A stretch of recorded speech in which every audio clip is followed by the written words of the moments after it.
यह है आरजे कार्तिक की 1 मिनट स्टोरी। ये कहानी एक चोर की, जो एक बार महात्मा जी से मिला तो महात्मा जी ने कहा, प्रभु की भक्ति किया करो, नाम लिया करो। चोर ने कहा, यह सब नहीं हो पाएगा, कोई काम करना हो तो बताओ।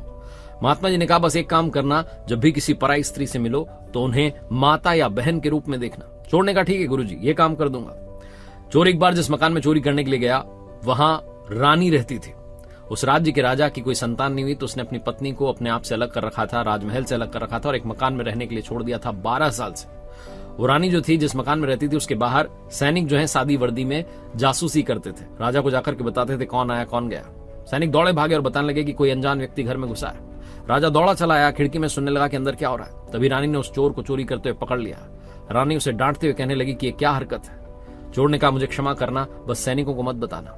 रानी ने कहा, ठीक है, मैं किसी को नहीं बताऊंगी और मैं तुम्हें बहुत सारा सोना चांदी दूंगी, बस मेरी एक इच्छा पूरी कर दो।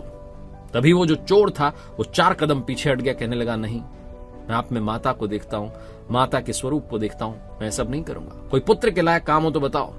रानी बड़ी प्रभावित हुई। तभी राजा अंदर चला आया सैनिकों के साथ और उस चोर को पकड़ के राजमहल ले गया। राजा ने कहा कि मैंने पहली बार इतना ईमानदार चोर देखा है, बताओ क्या मांगना चाहते हो। उस चोर ने कहा कि मेरी वो माता जो वहां उस मकान में रहती हैं, आपने जिन्हें राजमहल से अलग कर दिया, उन्हें वापस से सम्मान ले आओ। राजा दौड़ा भागा रानी के पास, कहने लगा कि चलो वापस सम्मान के साथ। रानी ने कहा, ऐसे नहीं जाऊंगी, आपको मेरी एक बात माननी होगी।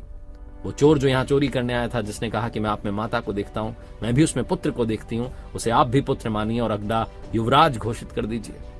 उस चोर को राजा रानी ने अपना बेटा मान लिया, राज्य का अगला उत्तराधिकारी घोषित कर दिया। एक चोर जो महात्मा जी की सिर्फ एक बात मान करके अपनी नीयत में सुधार लाकर चोर से युवराज बन गया।